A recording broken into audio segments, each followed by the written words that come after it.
We are going to introduce the course outline, plus your lecture one will also be delivered. So without further delay, let's begin. सबसे पहले course outline को discuss करते हैं to give you a little bit of clarity and a little bit of hands on कि हमने आगे आने वाली क्लासेस में क्या पढ़ना है, किस तरीके से ये कोर्स आउटलाइन आपकी नीड्स एनालिसिस के थ्रू बनी गई है और आपको हेल्प कर सकती है ग्रामर को मास्टर करने में, इंग्लिश को बेहतर तौर पर सीखने में, समझने में और बोलने में. सो लेक्चर नंबर 1 हम बेसिकली डिवाइड करते हैं डिफरेंट मॉड्यूल्स में. सो जो हमारा फर्स्ट मॉड्यूल है वो हम बहुत बेसिक लेकर चलेंगे for clear thinking and simple expression, यानी हम सेंटेंसेस का इंट्रोडक्शन लेंगे. विल सी कि हम सेंटेंस को कैसे कंबाइन करते हैं. इसी के साथ हम अप्लाई करेंगे अपनी तमाम ग्रामेटिकल अंडरस्टैंडिंग को एक फ्रेमवर्क में, जिसको हम IDA फ्रेमवर्क कहते हैं, जिसके थ्रू आप स्पोकन कर सकते हैं. सो हम यहाँ क्या करें, हम पहले ग्रामर सीख रहे हैं, रूल्स को सीख रहे हैं, एंड देन हम उसको स्पोकन में इंक्लूड कर रहे हैं, इनकलकेट कर रहे हैं प्रैक्टिकली, ताकि आप उस सीखी हुई चीज़ को बोलकर प्रैक्टिस करके अपनी इंग्लिश इंप्रूव कर सकें. Similar thing will be continued.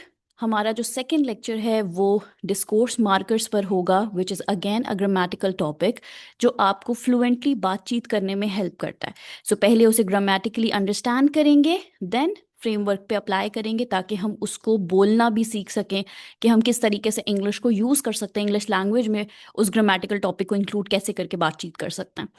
Then we have ellipsis and substitution for natural conversation. When you talk with the people in the real world, जब आप real world topic से related बातचीत करते हैं, तो you have to use ellipses. You have to substitute your words sometimes according to the person who's standing next to you.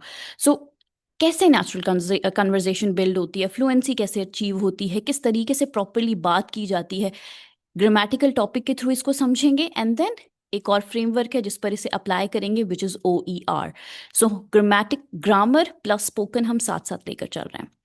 Similarly emphasis and meaning control, यहाँ जब हम अपना बेसिक लेवल कवर कर चुके हैं तो अब हम मज़ीद अपने बात में स्ट्रेस पैदा करने के लिए, ज़ोर पैदा करने के लिए, सो दैट जब भी हम बात करें तो लोग हमारी बात पर तवज्जो दें.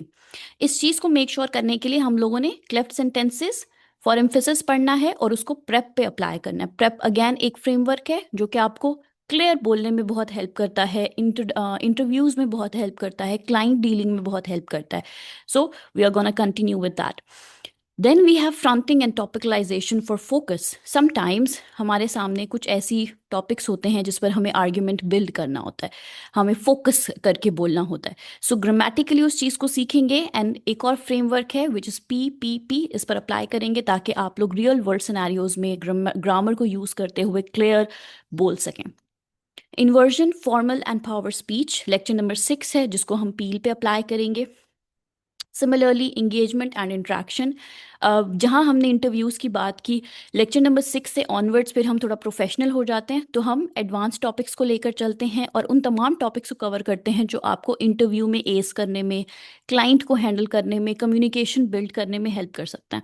सो यहाँ पे we have question tags and echo questions, reported speech for story telling and meetings, यानी आपको सिखाया जाता है ग्रामेटिकली एक्यूरेट बोलना, स्ट्रक्चर्ड बोलना, किस तरीके से डायलॉग्स बोले जाते हैं, किस तरीके से स्टोरी टेलिंग की जाती है. यानी अगर आपसे आपके बैकग्राउंड के बारे में पूछा जाए, आपसे आपकी किसी एक्सपीरियंस के बारे में पूछा जाए, तो आप किस तरीके से स्टोरी टेलिंग कर सकते हैं.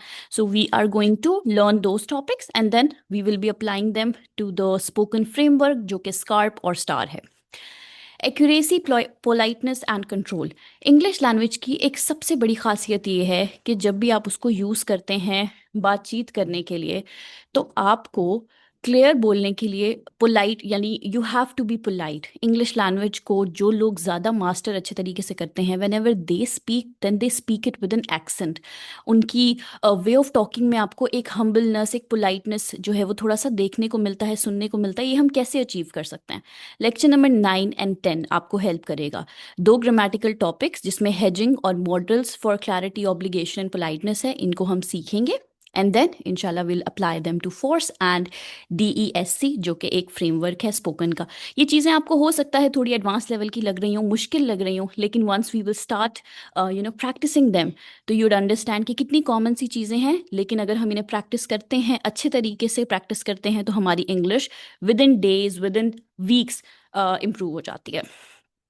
जहां मैंने कहा कि हम प्रोफेशनल चलते हैं लेक्चर 6 से ऑनवर्ड्स, वहीं पर लेक्चर 13, 14 और 15 स्पेशली डिज़ाइन किया गया है आपकी इंटरव्यू स्किल को एस करने में, स्पेशली डिज़ाइन किया गया है आपको एज अ प्रॉपर प्रेजेंटर बनाने के लिए, स्पेशली डिज़ाइन किया गया आपकी कम्युनिकेशन पे वर्क करने के लिए। सो पैसिव वॉइस सीखेंगे, नॉमिनलाइजेशन सीखेंगे, परसुएसिव एंड कॉन्फिडेंट स्पीच कैसे की जाती है, इन तमाम चीज़ों को सीखेंगे। सोशल मीडिया प्रेजेंस को बिल्ड करना सीखेंगे ताकि आप इंटरव्यू के अलावा भी, in fact if you want to start your own business, तो आप उसको कैरी ऑन कर सकें सिर्फ एक स्किल जो कि कम्युनिकेशन की स्किल है उसे यूज़ करते हुए। So this is an entire course outline. Basic से चलते हैं, एडवांस लेवल तक जाते हैं, तमाम ग्रामेटिकल टॉपिक्स को प्रैक्टिकली अप्लाई करते हैं। 40 मिनट्स के सेशन में हम मेक श्योर करते हैं कि आपको 15 to 20 minutes talking time teacher का दें, मेंटोर का दें, एंड उसके बाद रेस्ट आपका टाइम होता है where you speak and we listen and we correct you. So ये हमारा इंटायर कोर्स आउटलाइन है जो आपकी फ्लुएंसी, क्लैरिटी को बिल्ड करने में हेल्प करता है, आपको एम्फेसिस, आपकी टॉक में एम्फेसिस क्रिएट करने के लिए हेल्प करता है, आपको एक अच्छा स्टोरी टेलर बनाता है और आपको प्रोफेशनली बातचीत करने में हेल्प आउट करता है। Now let's begin lecture number 1। Lecture number 1 में हम सीखने वाले हैं सेंटेंस कंबाइनिंग। सेंटेंस कंबाइन क्यों किए जाते हैं? First of all, understand this one thing कि हमारा जो सेंटेंस है इंग्लिश में, चाहे हम उसे लिखते हैं या हम उसको बोलते हैं, इसका एक पैटर्न है: subject, verb and object. Her sentence के 3 हिस्से होते हैं, ठीक है? तो हमें हमेशा बताना चाहिए अपने सेंटेंस में, मेक श्योर करना चाहिए कि हम ऐड करें कि हम किसके बारे में बात कर रहे हैं, ठीक है? So you have to tell your who, ठीक है? And then you have to tell कि आपका वो जो हु है, जो सब्जेक्ट है, वो क्या एक्शन परफॉर्म कर रहा है, which is of course shown by the verb. And then हम बताते हैं कि उसको रिसीव कौन कर रहा है, एक्शन को ऑब्जेक्ट रिसीव कर रहा है। सो हमेशा जब भी कुछ भी बोलेंगे, सेंटेंस को 3 हिस्सों में डिवाइड करके बोलेंगे। सब्जेक्ट को मेंशन करेंगे, जैसे I, you, we, they, he, she, it, name of a person, and then हम उसका एक्शन बताएंगे, I am teaching you for example. And then हम ऑब्जेक्ट शो करेंगे, जो कि मे बी समटाइम्स हम स्किप भी कर सकते हैं, बट एक प्रॉपर सेंटेंस में हम ऑब्जेक्ट को भी ऐड करते हैं जो बताता है कि बेसिकली एक्शन कौन रिसीव कर रहा है। मिसाल के तौर पर, Miss Myra teaches English to the students of LWE। अब यहाँ पे मिस मायरा हमारा सब्जेक्ट है। हम मेक श्योर करते हैं कि हम अपने सेंटेंस के थ्रू क्लियरली बताएं कि मिस मायरा क्या करती हैं। मिस मायरा टीच करती हैं, she teaches English to home, to the students of LWE। तो ये एक प्रॉपर सेंटेंस है। अब सेंटेंस को कंबाइन कैसे करना है, लेट्स अंडरस्टैंड इट। कई लर्नर्स जो हैं या कई बोलने वाले लोग जो हैं वो एक मिस्टेक कर जाते हैं, वो अपने सेंटेंस को तोड़ देते हैं, फ्लो नहीं बनाते, ठीक है? फॉर एग्जाम्पल आप स्क्रीन पे देख सकते हैं, I work in meeting, I work in marketing, I create content, I handle clients, and that's it. अब यहाँ पे it's not wrong of course, लेकिन एक फ्लो नहीं बन रहा, आप अनकॉन्फिडेंट साउंड कर रहे हैं या आप बहुत गैप ले रहे हैं बात करने में। नेटिव स्पीकर्स अगर आप उनकी तरह बोलना चाहते हैं तो आप अंडरस्टैंड करें कि वो हमेशा अपने आइडियाज़ को कंबाइन करते हैं टू शो द फैक्ट कि वो कॉन्फिडेंट हैं, उनका टॉक मेच्योर है, वो फ्लुएंसी के साथ बोल रहे हैं, एंड उन्होंने क्लियरली थिंक एंड थ्रू करके बात की है। सो सेंटेंस कंबाइन करना एक आर्ट है जिसको आज हम इंशाल्लाह मास्टर करने की कोशिश करेंगे। सेंटेंस कंबाइनिंग आपको हेल्प करते हैं to express one complete idea smoothly. It helps you कि आप कोई भी अननेसेसरी चीज़, गैर ज़रूरी बात को ऐड ही ना करें या उसको यूज़ करते हुए, बात करते हुए उसके बारे में पॉजेज ना लें, प्रोफेशनल साउंड करें। सो सेंटेंस कंबाइन कैसे करते हैं, let's understand it. Sentence combine करने का मतलब ये है कि आप दो या दो से ज़्यादा छोटे छोटे सेंटेंसेस को एक क्लियर मीनिंगफुल सेंटेंस में जोड़ रहे हैं विदाउट चेंजिंग इट्स मीनिंग। मैं दोबारा रिपीट कर रही हूँ, सेंटेंस कंबाइनिंग का मतलब है कि आप दो छोटे छोटे सेंटेंसेस को आपस में जोड़ रहे हैं ताकि आप एक क्लियर मीनिंगफुल सेंटेंस बोल सकें, उसका मतलब या उसकी फ्लो को तब्दील किए बगैर। For example, I finished my task, it was difficult. Combine करें अगर हम इसको तो कैसे बोलेंगे, I finished my task all दो इट वॉज डिफिकल्ट। अब मैंने कोई पॉज नहीं लिया, मैंने दो सेंटेंसेस को आपस में एक वर्ड को यूज करते हुए, कंजक्शन को यूज करते हुए ज्वाइन कर दिया। अब बोलते हुए, I am sounding like a more native person as well as I am sounding more confident and clear. So hear me out again. I finished my task. It was difficult. Combine करेंगे तो कैसे बोलेंगे? I finished my task, although it was difficult. Now I'm more clear and I'm more confident in the second version of the talk, of the second version of the sentence. Idea same है, delivery करने का अंदाज, बोलने का अंदाज बेहतर हो चुका है. हम सेंटेंसेस को कंबाइन ही क्यों कर रहे हैं? हम सेंटेंसेस को कंबाइन करते हैं क्लैरिटी देने के लिए, ठीक है? और हम सेंटेंसेस को कंबाइन करते हैं क्योंकि हमने वजह बतानी होती है, हमने मे बी उन दोनों में कोई कंट्रास्ट पैदा करना होता है, हमने किसी इंफॉर्मेशन को ऐड करना होता है, हमने किसी टाइम को शो करने के लिए टाइम फ्रेज को ऐड करना होता है, हमने रीजन, आउटकम या रिजल्ट शो करना होता है. कंबाइन किए बगैर आपकी स्पीच ब्रोकन लगेगी, लिसनर कोई इंटरेस्ट नहीं लेगा आपकी बात को सुनने में, एंड आपका जो होल वो एक कम्युनिकेशन का एक मोटो है ना, to sound clear and confident, and you should talk so the other person can understand you, वो सब खत्म हो जाएगा. सो यहीं पर मैं इस रूल को दोबारा रिवाइज करती हूँ. जब भी हम कम्युनिकेट करते हैं हमें मेक श्योर करना है कि बोलने वाला शख्स जिस शख्स के लिए बोल रहा है, यानी रिसीविंग एंड पर जो बंदा मौजूद है, जो आपकी बात सुन रहा है, वो आपकी बात को समझ सके, क्लियरली इंटरेस्ट के साथ सुने. सो इसके लिए हमें सेंटेंस कंबाइन करना ज़रूरी है. सबसे पहले फॉर्मूलाज को सीखते हैं ताकि हम प्रैक्टिकली इस चीज़ को प्रैक्टिस कर सकें. Are you all ready? Hand raise करके बताएंगे. How many of you are ready to practice?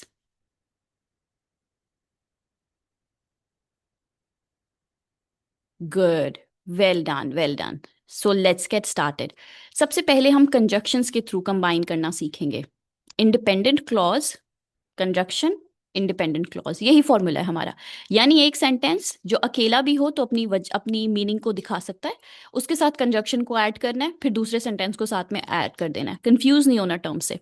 So common conjunction कौन कौन से जिन्हें हम बहुत ज़्यादा इस्तेमाल करते हैं? लेट्स से, ये कोई फैक्ट नहीं है लेकिन just for your understanding I am saying, let's say 80 to 90% हम because and but and so in conjunctions को बहुत इस्तेमाल करते हैं.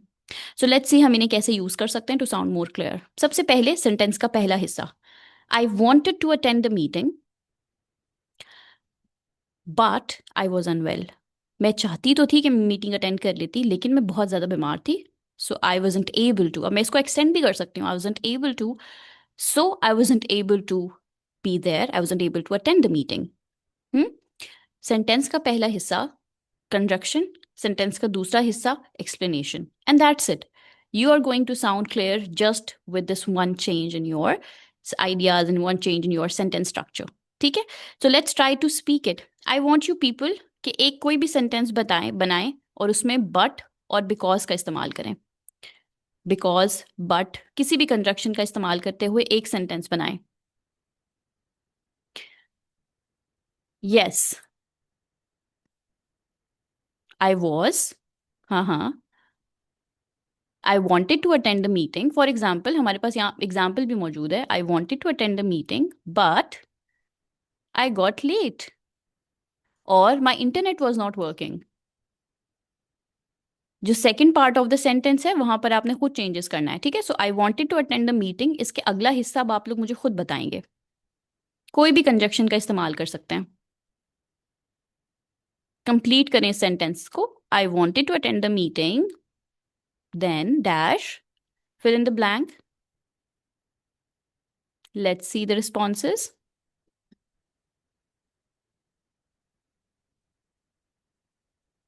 But I do not have enough time. Very good, Laiba. Well done. My internet was slow.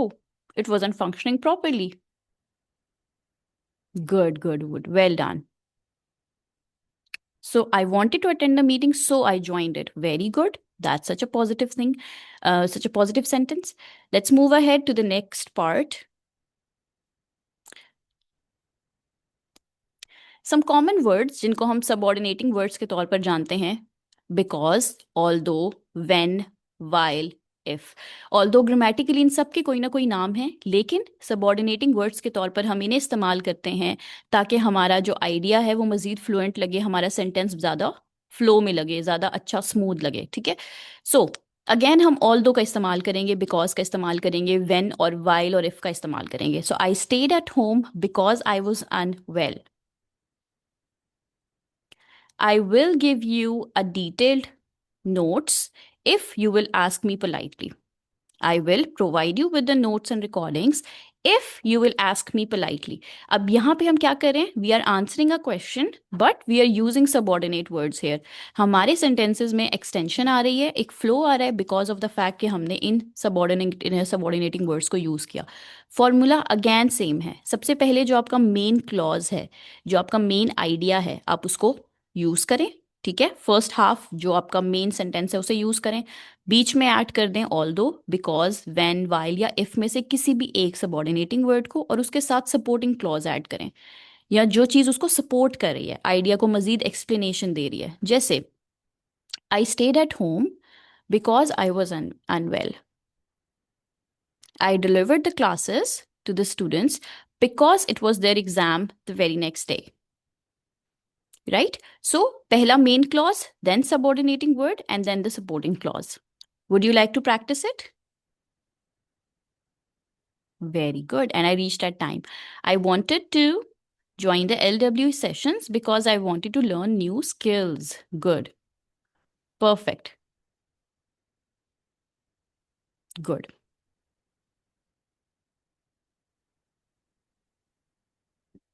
Relative clauses, structure number 3, एक और तरीका हमारे सेंटेंसेस को मजीद एक्सटेंशन देने के लिए, जिसमें हम नाउन सबसे पहले अपने सेंटेंस में क्या ऐड करते हैं? नाउन का इस्तेमाल करते हैं.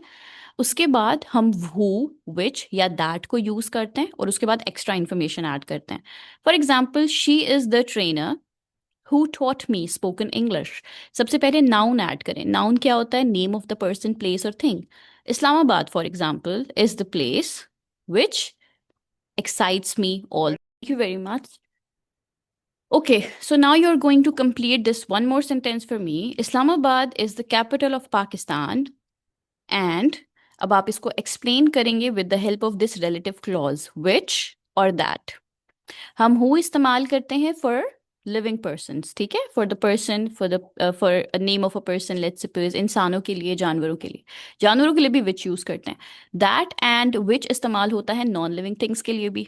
So, Islamabad is the name of a city, right? इसलिए हम that को या which को यूज करेंगे. So, complete this sentence for me, लेकिन आपने relative clause which या that लगाना है. ठीक है? Can you do this for me? Islamabad is the capital of Pakistan. Dash. Add some information to my sentence, everyone. I'm waiting.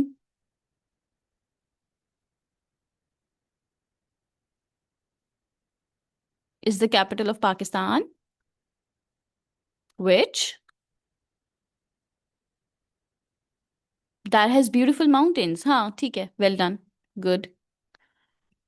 Very good. Is the capital of Pakistan, which is also called the heart of the country. Good, good. Well done, well done. Perfect. Zabardast. So, last method, using participles. Participles किसे कहते हैं? She entered the room smiling confidently. अब participles क्या हैं? Participles हमारे वो words हैं, या आप कह सकते हैं फोर्थ फॉर्म ऑफ वर्ब को भी आप पार्टिसिपल कहते हैं. पार्टिसिपल्स आप जो लाइक प्रोवर्ब, उसको भी पार्टिसिपल कहते हैं. सो मेन क्लॉज के साथ व्हेन यू ऐड देम, तो भी आपके कंटेंट में, आपके सेंटेंस में थोड़ा सा फ्लो आ जाता है. So main clause, she entered the room. If you add some phrase या पार्टिसिपल टू इट, तो कैसा होगा? Smiling confidently. Smiling confidently. अब पार्टिसिपल के साथ आपने वर्ब का फोर्थ फॉर्म यूज करना है. ठीक है? So she entered the room smiling confidently. Shows the action plus the emotion together. अब आपका action और emotion दोनों शो हो रहा है इस सेंटेंस में. So these are the sentences जो डिटेल प्रोवाइड करने में, फ्लो को मेक करने में बहुत हेल्प करते हैं. So fourth structure is using participle. सबसे पहले आपका मेन सेंटेंस आएगा. ठीक है? Third form of verb use हो रही है यहाँ पे. She entered the room. She entered the room and then smiling confidently. Right? He has given the exam after preparing. Yes, can you complete this sentence for me? Yeah, by putting his heart and soul. Yeah, very good. That can be one of the. Very good. She entered the room crying loudly. Can be one of the sentence, one of the example. Good. Well done. जबरदस्त. So revise करते हैं. हमने अब तक क्या किया? हमने अब तक पढ़ा कि अगर आप ग्रामेटिकली क्लियर साउंड करना चाहते हैं, तो आप इन स्ट्रक्चर्स का इस्तेमाल कर सकते हैं. टू साउंड मोर कॉन्फिडेंट, और सेंटेंसेस को कंबाइन करने में भी ये आपको बहुत हेल्प करते हैं। सबसे पहले हमने कंजक्शंस को इस्तेमाल किए, बट, सो, एंड, बिकॉज को। ये क्यों काम करते हैं? क्योंकि दोनों आइडियाज जिनका हम अपने सेंटेंस में जिक्र कर रहे हैं वो इम्पोर्टेंट भी हैं और इक्वल भी हैं। ठीक है, so I wanted to attend the meeting but I was unwell. दोनों आइडियाज इंपॉर्टेंट है, मीटिंग को अटेंड करना और मेरा बीमार होना, ये दोनों इंपॉर्टेंट आइडियाज हैं। अब इन दोनों को अगर मुझे ज्वाइन करना है तो मैं कंजक्शन यानी कि बट को यूज करूंगी। सेकेंडली, हमारे पास सबऑर्डिनेटिंग वर्ड्स हैं। हम इनको इस्तेमाल करते हैं जब हमने एक्सप्लेनेशन देनी होती है। ठीक है, जब हमने सपोर्टिंग आइडिया ऐड करना होता है। जैसे कि आई स्टेड एट होम क्योंकि मैं बीमार थी। मैं घर पर रुकी क्योंकि अब मुझे डिटेल देना है ना। एंड फॉर दैट मैं जो इस्तेमाल करूंगी वो वर्ड्स हैं because, although, when, while and if. Right. So second structure कब इस्तेमाल हो रहा है? जब आपको एक्सप्लेनेशन या आइडियाज प्रोवाइड करने, सपोर्टिंग आइडियाज ऐड करने सेंटेंसेस में। थर्ड स्ट्रक्चर हम कब इस्तेमाल करते हैं? रिलेटिव क्लॉजेज है, जैसे हु, विच और दैट है। हम इन्हें इस्तेमाल करते हैं जब हमें क्या करना होता है? इंफॉर्मेशन को ऐड करना होता है। जैसे Quaid-e Azam was the founder of Pakistan who worked day and night and made sure that Muslims get an independent state. अब यहाँ पर हम क्या करें? हम इंफॉर्मेशन को ऐड करते जा रहे हैं।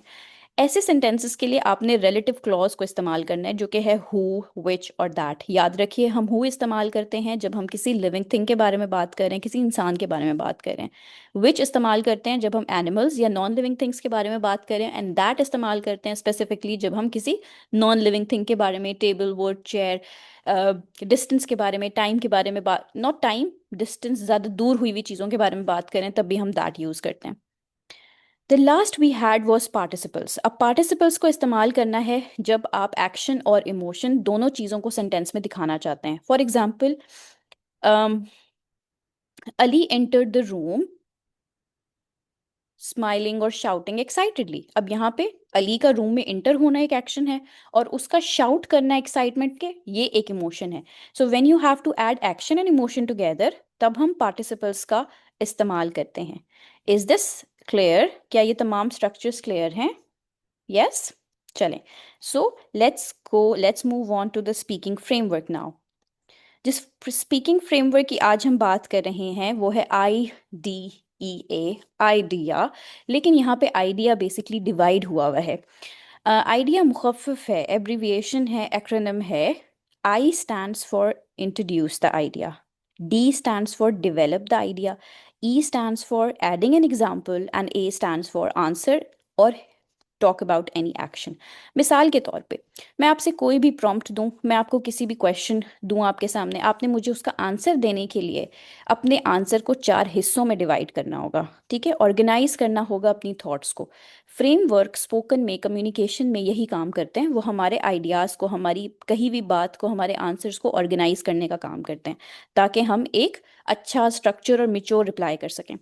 सो आइडिया के थ्रू आप क्या करेंगे? सबसे पहला जो आपका सेंटेंस होगा वो इंट्रोडक्शन देगा कि आप क्या बात करना चाह रहे हैं। उसके बाद आप उसमें थोड़ी सी एक्सप्लेनेशन ऐड करेंगे अपने आंसर को डेवलप करने के लिए, उसको मज़ीद डिटेल देने के लिए।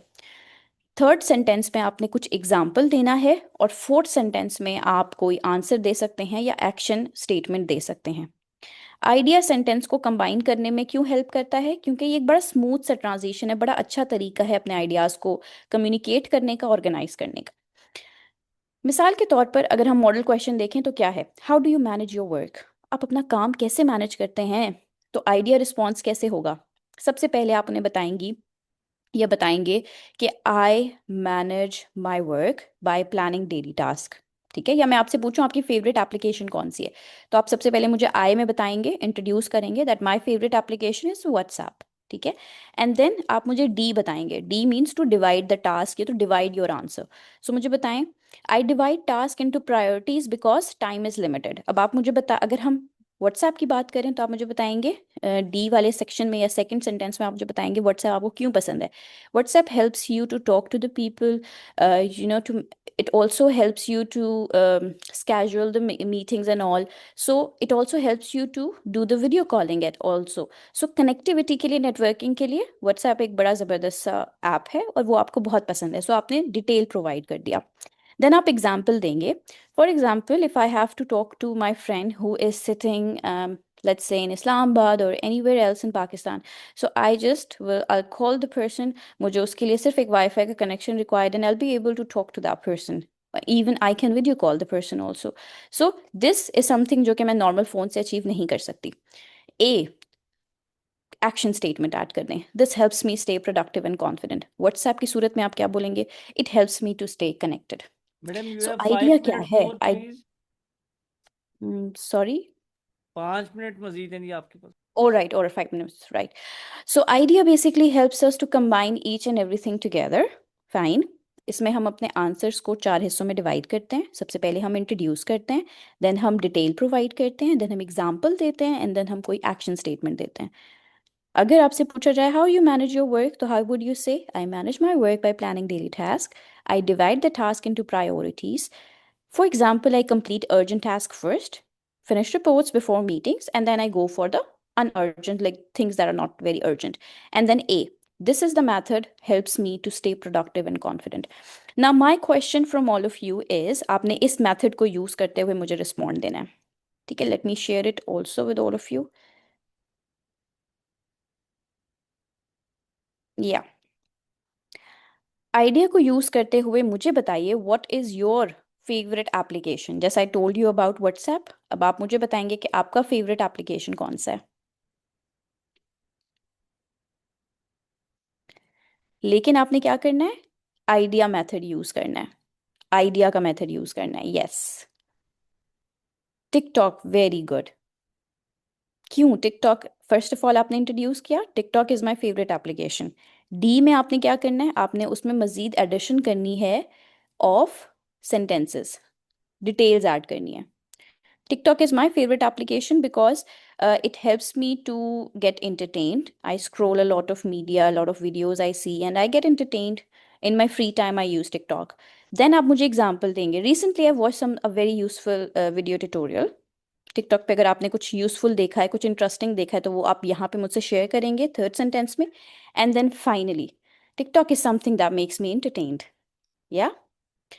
So instead of just saying TikTok, आप अपना पूरा का पूरा सेंटेंस स्ट्रक्चर बना सकते हैं इस मेथड को यूज करते हुए. राइट. सो लेट्स सी आज की क्लास में हमने क्या पढ़ा, and then we will move along with the assignment questions. ठीक है, तो सबसे पहले मूव करते हैं टूवर्ड्स दिस. आज हमने सीखा कि सेंटेंस को कंबाइन कैसे किया जाता है. सेंटेंस को कंबाइन करने के लिए ग्रामेटिकली हमने क्या क्या सीखना है. सेंटेंस को कंबाइन करने के लिए हम कंजक्शंस का इस्तेमाल कर सकते हैं. सेंटेंस को कंबाइन करने के लिए अगर दो सेंटेंसेस इक्वली इंपॉर्टेंट हैं, यानी दोनों ही बहुत ज़्यादा इंपॉर्टेंट हैं, तो हम उन दोनों के बीच में कोई कंजक्शन ऐड करेंगे to show that they are connected. Second, हमने देखा कि अगर हमें डिटेल प्रोवाइड करनी है किसी सेंटेंस में, किसी आंसर में, तो हम इफ़ का, वाइल का, ऑल दो का इस्तेमाल करते हुए अपना सेंटेंस बना सकते हैं. थर्डली, हमने देखा कि हम रिलेटिव क्लॉज ऐड कर सकते हैं अगर हमें किसी शख्स के बारे में बात करनी है और एक्सप्लेनेशन ऐड करनी है, इंफॉर्मेशन ऐड करनी है. सो हम हु, विच या दैट का इजाफा कर सकते हैं. थर्डली, हमने देखा कि हम पार्टिसिपल्स ऐड कर सकते हैं अगर हमने इमोशन और एक्शंस दोनों को एक ही सेंटेंसेस में शो करना है. नाउ दिस इज समथिंग जो हमने आज की क्लास में बेसिकली पढ़ा. नेक्स्ट क्लासेस में इंशाल्लाह हम लोग इसको मजीद एक्सप्लेनेशन और प्रैक्टिस के साथ सीखेंगे ताकि ये आपके लिए मजीद आसान हो सके. ठीक है. कुछ एग्जाम्पल्स मैं पहले आपको दे रही हूँ and then we will go along with the assignment questions. I applied for the job, I felt confident. इसकी बजाय आप कह सकते हैं I applied for the job feeling confident. He missed the bus, he was late. He was late because he missed the bus. अब इनको use करने से आप देख सकते हैं किस तरीके से आपका जो सेंटेंस है वो कितना मिच्योर, क्लियर और नेटिव लाइक साउंड करता है.